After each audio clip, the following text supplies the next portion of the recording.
So hello dear students, we are discussing the chapter biomolecules, and in that biomolecules today we are going to start the new subtopic or subtitle or article, that is proteins. But before that, in the previous video we have completed carbohydrates and its classification, their structures, oligosaccharides, monosaccharides, polysaccharides, different types of carbohydrates we have discussed. Now what is the importance of carbohydrates? आता आपण एवढा carbohydrate शिकलेला तुम्हाला कळालं असेल की त्याचं महत्व काय आहे.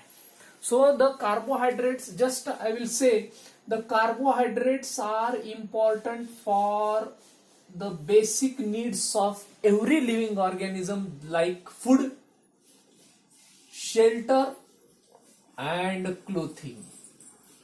मी शॉर्ट मध्ये एवढ्या एका लाईन मध्ये कार्बोहायड्रेटचा इम्पॉर्टन्स लिहिला तरी त्याला अतिशयोक्ती वाटू नये. Food means it is the basic need of every living organism which is provided by carbohydrate, that is food. Clothing, तो सुद्धा एक महत्वाचा घटक कार्बोहायड्रेट द्वारेच आपल्याला मिळतो. आणि तिसरा जो आहे that is the shelter, means whatever wood we use for building houses, that is also from the carbohydrate. means याच्यात एकेकाकडे जर जायचं झालं, the every food stuff of our living organism, generally if we talk about vegetables, all vegetables, like important vegetables like potato, see, tubers, okay, carrots, see, beans, corns, sweet potato, all these are carbohydrates. Even our bread flour, आपल्या भाकरीचं पीठ, wheat, jowar, all these are also carbohydrates. हे सुद्धा सगळे काय आहे? Carbohydrates.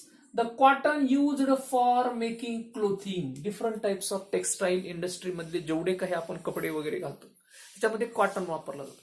तो cotton सुद्धा काय आहे लेकरांनो? That is also carbohydrate. कापूस सुद्धा काय आहे? कार्बोहायड्रेट आहे. The cellulose, we have seen this polysaccharide. This is the supporting material of every plant cell. प्रत्येक प्लांट सेलच्या सेल वॉल मध्ये सपोर्टिंग मटेरियल म्हणून सेलचा कोण आहे? सेल्युलोज हा महत्वाचा घटक आहे. Even this cellulose is used for making paper. हा जो सेल्युलोज आहे, it is used for making paper. आपला जो कागद बनतो तो कोणामुळे? That is only because of the carbohydrates. हा सुद्धा कशामुळे आहे? कार्बोहायड्रेट्स मुळेच आहे.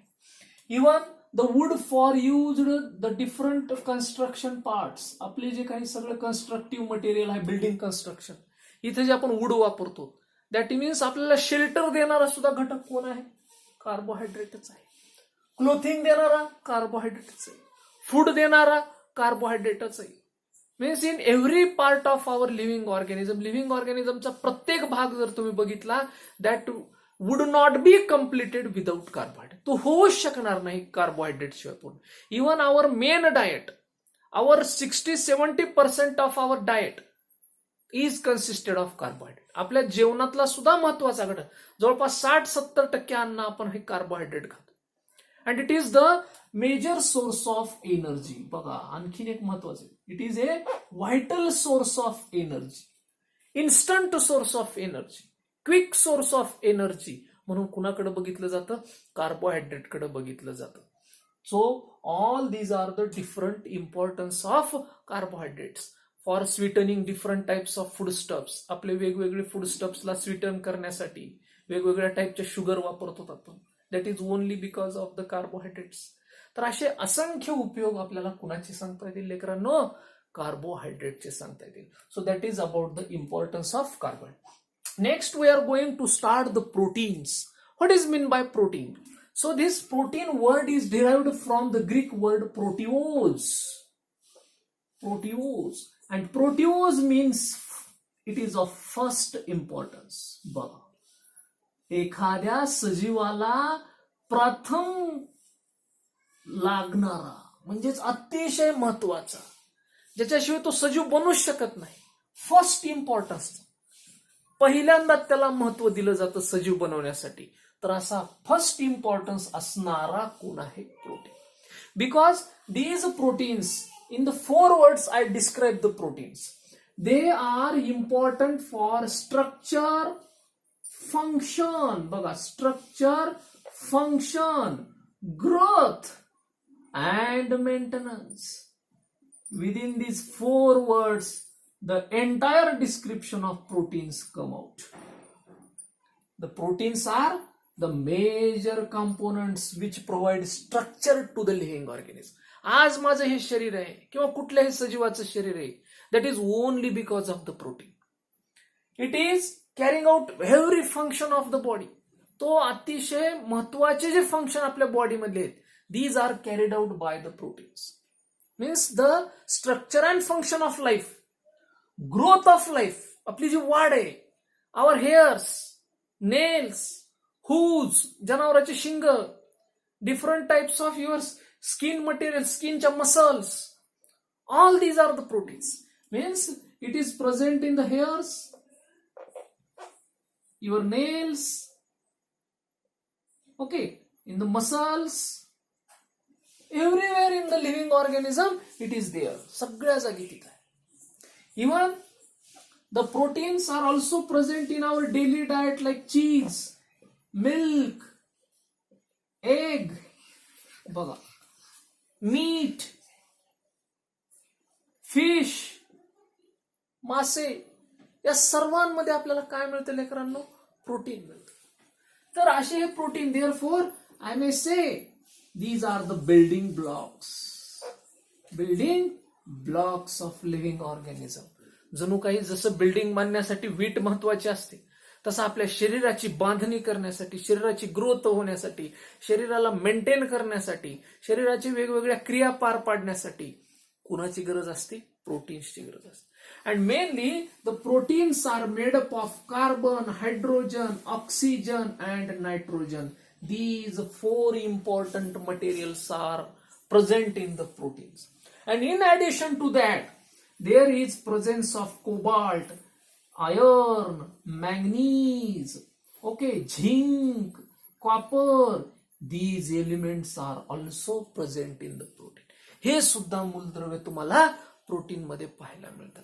Means these are the biopolymers. बघा, शॉर्ट मध्ये प्रोटीनची व्याख्या, proteins R the Biopolymers. Bio म्हणजे सजीवात आहेत आणि पॉलिमर्स म्हणजे they are made up of small units. If I compare this protein with the carbohydrate, carbohydrate बरोबर जर मी प्रोटीन कम्पेअर केलं, जसं कार्बोहायड्रेटचा स्मॉलेस्ट युनिट लेकरांनो मोनोसॅकराइड होता, तसं प्रोटीनचं smallest unit amino acid. When number of amino acid join together, they form protein molecule. When number of amino acid molecules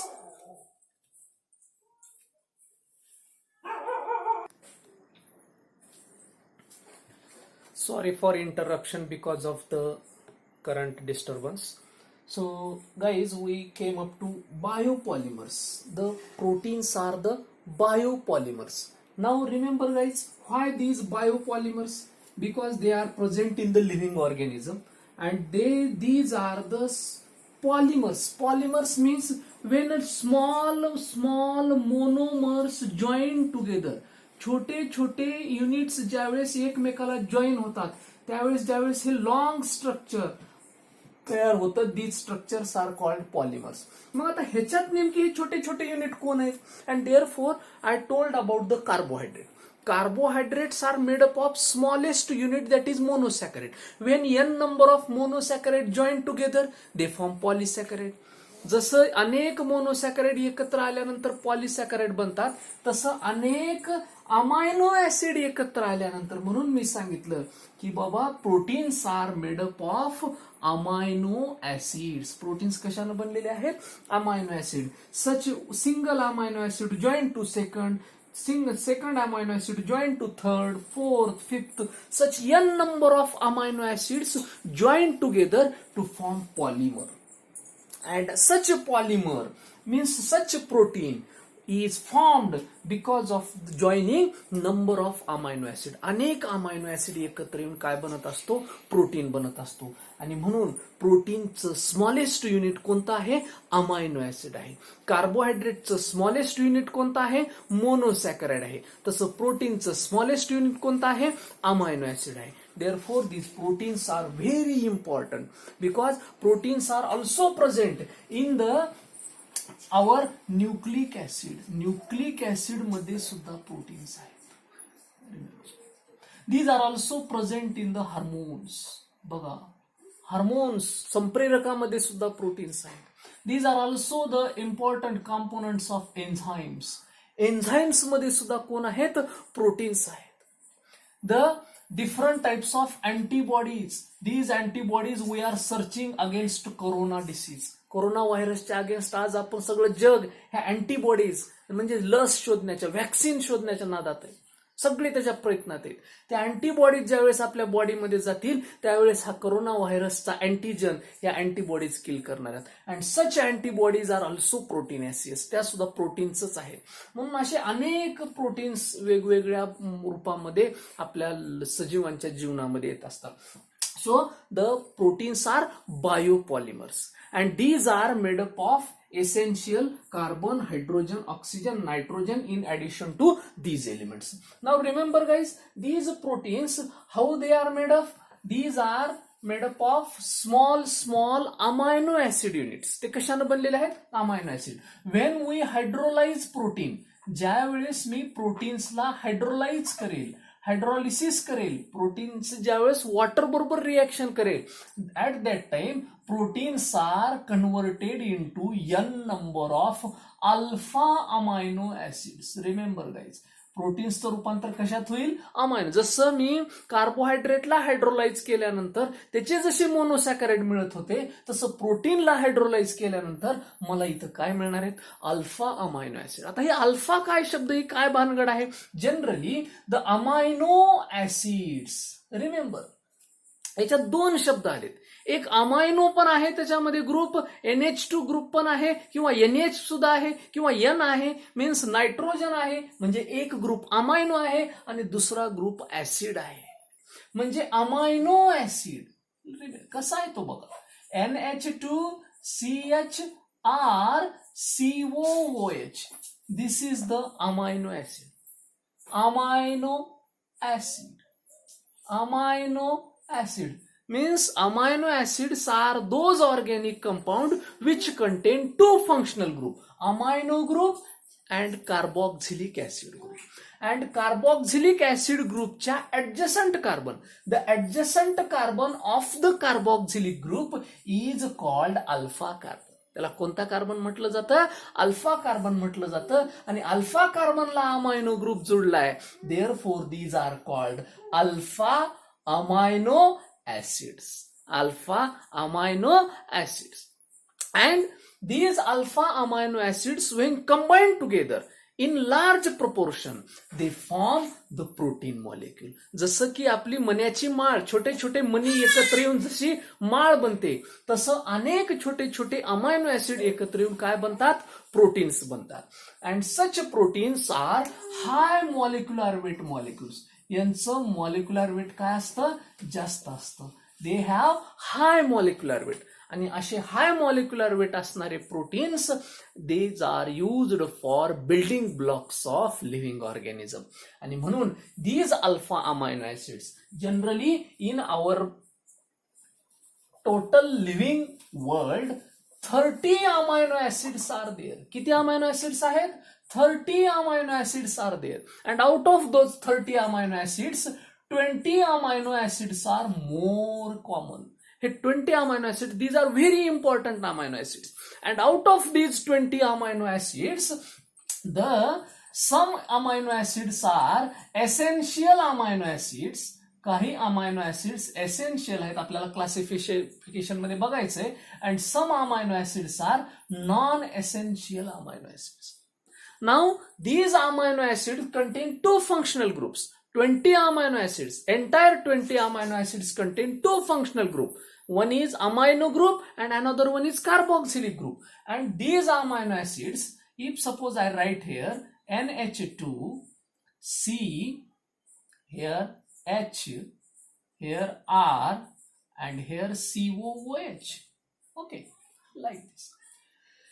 When amino acids are formed, amino acid ज्यावेळेस protein मधून बाहेर पडतो, generally these amino acids are having structure L configuration. त्याचं जे configuration आहे, we have seen D and L configuration. Carbohydrate मध्ये जर OH राईटला असेल तर तो D शुगर आणि लेफ्टला असेल तर तो L शुगर. तसं इथं जनरली जेवढे काही अमायनो ऍसिड प्रोटीनचं हायड्रोलिसिस केल्यानंतर बाहेर पडतात, majorly amino acids have the configuration L alpha amino acid. त्यांचे सहसा कॉन्फिगरेशन काय असतं? L कॉन्फिगरेशन असतं. म्हणजे यांच्यातला NH2 सहसा कुठल्या साईडला असतो? लेफ्ट साइडला असतो. And the amino acids, whatever amino acids, 20 amino acids are common amino acid. या 20 अमायनो ऍसिड्स मधले लेकरांनो काही एसेन्शियल अमायनो ऍसिड्स आहेत, काही नॉन एसेन्शियल अमायनो ऍसिड्स आहेत. आणि हे जे 20 अमायनो ऍसिड्स आहेत याच्यामधला एक अमायनो ऍसिड, फक्त एक amino acid, the name of that amino acid is glycine. That glycine amino acid is achiral. हा कसा अमायनो ऍसिड आहे लेकरांनो? ए कायरल. म्हणजे त्याच्यात चारही कार्बनच्या चारही व्हॅलन्सी वेगवेगळ्या ऍटमला जोडलेल्या नाहीत. I am drawing here glycine, CnH2, CH2 and COOH. Can I write like this? CH2HH. बघा, हा कार्बन एक ना NH2 ला, एका साईडला COH ला, एकाला H ला, दुसरी चौथी सुद्धा साईड H ला जोडलेली आहे. ही जे व्हॅलन्सी H ला, म्हणजे एक कार्बनच्या दोन व्हॅलन्सी सेम ऍटमला जोडले, म्हणून हा जो आहे हा ए कायरल आहे. बाकीचे 19 अमायनो ऍसिड्स हे काय आहेत? कायरल अमायनो ऍसिड्स आहेत. आता या अमायनो ऍसिड्सला मी जर थोडस वेगळ्या फॉर्मॅटमध्ये मांडलं तर बघा, त्या 20 अमायनो ऍसिड्स मधले 19 अमायनो ऍसिड्स हे कायरल अमायनो ऍसिड्स आहेत. म्हणजे त्याच्यातले कार्बन ऍटम वेगवेगळ्या 4 ग्रुप्सला जोडलेला आहे. पण ग्लायसिन हा असा अमायनो ऍसिड आहे ज्याच्यातले कार्बन हा ए कायरल कार्बन आहे. Now these amino acids NH2, CHR, COOH. This amino acid, when it is mixed into water, ज्यावेळेस याचं ऍक्वियस सोल्युशन आपण अमायनो ऍसिड्स तयार करतो, these amino acids generally what happens, this H positive proton from carboxylic group moves to the amino group. हा H proton जो COOH ग्रुपचा भाग आहे, it comes to the NH2 group and forms a doubly charged ion. कसला ion तयार करायला? नायट्रोजनला अगोदर 1, 2, 3 valency होत्या, ही एक्स्ट्रा एक H आल्यानं आता चौथी व्हॅलन्सी वाढली, त्याच्यामुळे नायट्रोजनवर प्लस चार्ज झाला. And CH as it is, R as it is, and COO न H दिल्यामुळे त्याच्यावर मायनस चार्ज झाला. The same molecule having two opposite charges. एकच मॉलिक्युल आहे पण त्याच्यात दोन वेगवेगळे चार्जड सेंटर तयार झाले, एक पॉझिटिव्ह आणि दुसरं निगेटिव्ह. सच डबली चार्जड आयॉन, डायपोलार आयॉन. हा कसला आयॉन आहे? Dipolar ion is called zwitter ion. या आयॉनला लेकरांनो कसला आयॉन म्हणायचं? Zwitter ion. And this Zwitter ion has the positive charge on nitrogen and negative charge on oxygen. एकाच molecule मध्ये दोन pole तयार झाले, निगेटिव्ह आणि positive, and therefore it is zwitter ion. हा कोणता आयॉन आहे लेकरांनो? झ्विटर आयॉन आहे. तर असा हा amino acid when it is mixed into the aqueous solution it forms zwitter ion. हा कसला आयॉन तयार करतो? झ्विटर आयॉन तयार करतो. So this is about the alpha amino acid. आता या अल्फा अमायनो ऍसिडचं आपल्याला प्रोटीन्स मध्ये ज्यावेळेस क्लासिफिकेशन करायचंय, क्लासिफिकेशन ऑफ प्रोटीन्स मध्ये, त्याच्यामध्ये आपण क्लासिफिकेशन ऑफ अमायनो ऍसिड्स अगोदर बघणार आहोत. तर क्लासिफिकेशन ऑफ प्रोटीन मध्ये क्लासिफिकेशन ऑफ अमायनो ऍसिड. तर आता क्लासिफिकेशन ऑफ अमायनो ऍसिड्स मध्ये the amino acids are classified into 3 sub classes. त्याचे 3 क्लास केलेले आहेत. एक आहे ऍसिडिक अमायनो ऍसिड, दुसरा आहे बेसिक अमायनो ऍसिड, आणि तिसरा आहे न्यूट्रल अमायनो ऍसिड. बघा, आता ऍसिडिक अमायनो ऍसिड कुणाला म्हणायचं लेकरांनो? ज्या अमायनो ऍसिड मध्ये COOH ग्रुपची संख्या जास्त असते. मोर number of COOH group and less number of NH2 group. NH2 group पेक्षा COOH ग्रुपची संख्या, कारण अमायनो ऍसिड मध्ये दोन्ही आहे, अमायनो आहे आणि COOH आहे. पण ज्या अमायनो ऍसिड मध्ये COOH ची संख्या जास्त, COOH ग्रुपची संख्या जास्त, तो acidic amino acid. More COOH, more number of COOH. Basic amino acid मध्ये NH2 ग्रुप हा बेसिक ग्रुप आहे आणि COOH हा ऍसिडिक आहे. ऍसिडिक आहे म्हणूनच त्याला प्रोटॉन दिला. जर एखाद्या अमायनो ऍसिड मध्ये NH2 ग्रुपची, अमायनो ग्रुपची संख्या जास्त असेल तर तो basic amino acid. More number of NH2 group than COOH. COOH पेक्षा NH2 ची संख्या जास्त. आपल्याला बघायचे ते 20 अमायनो ऍसिड. आणि न्यूट्रल अमायनो ऍसिड, ज्या अमायनो ऍसिड मध्ये NH2 ग्रुपची संख्या आणि COOH ग्रुपची संख्या इक्वल असते, such amino acids are called neutral amino acid. तर हे क्लासिफिकेशन ऑफ प्रोटीन मध्ये अमायनो ऍसिडचं protein classification, acidic amino acid, basic amino acid आणि न्यूट्रल अमायनो ऍसिड, हे 3 अमायनो ऍसिड आहे. दुसरं बघायचंय classification of amino acids depending upon their essentiality, their necessity. त्यांच्या गरजेवरून अमायनो ऍसिडचं क्लासिफिकेशन परत 2 गटात केलेलं आहे. एक आहे essential amino acid, essential amino acid, आणि दुसरा आहे नॉन एसेन्शियल अमायनो ऍसिड. दुसरा आहे नॉन एसेन्शियल अमायनो ऍसिड. आता एसेन्शियल अमायनो ऍसिड कुणाला म्हणायचं? The amino acid which cannot be synthesized in our body. जे अमायनो ऍसिड आपल्या बॉडीमध्ये सिंथेसाइज होत नाहीत, they have to be taken from outside sources of diet. वेगवेगळ्या सोर्सेस मधून, आपल्या in the form of diet, आपल्या आहारामध्ये बाहेरून घ्यावे लागतात. These are not synthesized in our body. ते आपल्या बॉडीमध्ये तयार होत नाहीत, ते बाहेरून खावे लागतात आपल्या बॉडीची गरज भागवण्यासाठी. अशा अमायनो ऍसिड्सला काय म्हणायचं? एसेन्शियल अमायनो ऍसिड्स म्हणायचं. जे अमायनो ऍसिड्स आपल्या बॉडीमध्ये तयार होत नाहीत, अशा अमायनो ऍसिड्सला काय म्हणायचं? एसेन्शियल अमायनो ऍसिड्स म्हणायचं. एक्झाम्पल जर बघायचं झालं, व्हॅलिन, ल्युसीन, आयसोल्युसीन, हे बघा, these are the examples of essential amino acid. आपल्याला ते सगळ्यांची नावं वगैरे बघायचे, स्ट्रक्चरही बघायचे. Essential amino acids, those are not synthesized in our body, they have to be taken from outer diet, बाहेरच्या आहारातून आपल्याला ते घ्यायचे. Non essential amino acid, these amino acids are synthesized in our body, there is no need to take from outside. त्यांना बाहेरून घ्यायची गरज पडत नाही, ते अमायनो ऍसिड्स आपल्याच बॉडीमध्ये सिंथेसाइज होतात. अशा अमायनो ऍसिड्सला काय म्हणायचं? नॉन एसेन्शियल अमायनो ऍसिड्स म्हणायचं. And the example is glycine. आताच पाहिलेलं बघा, हा ग्लायसिन बघा. अलॅनिन, हे बघा, अलॅनिन नावाचा अमायनो ऍसिड, ग्लायसिन नावाचा अमायनो ऍसिड्स हा आपल्या बॉडीमध्ये तयार होतो, त्याला बाहेरून घ्यायची गरज पडत नाही.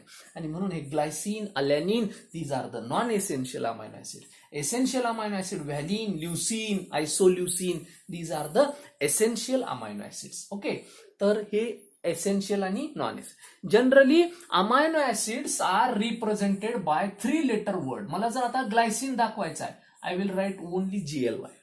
मला अलॅनिन दाखवायचा आहे, I will write only ALA. Short form of the amino acid which is return, that is 3 letter word. Amino acid हे नेहमी किती वर्ड न दाखवले जातात? 3 लेटरच्या वर्ड न दाखवले. Glycine, अलॅनिन, leucine, LEU, व्हॅलिन, VAL.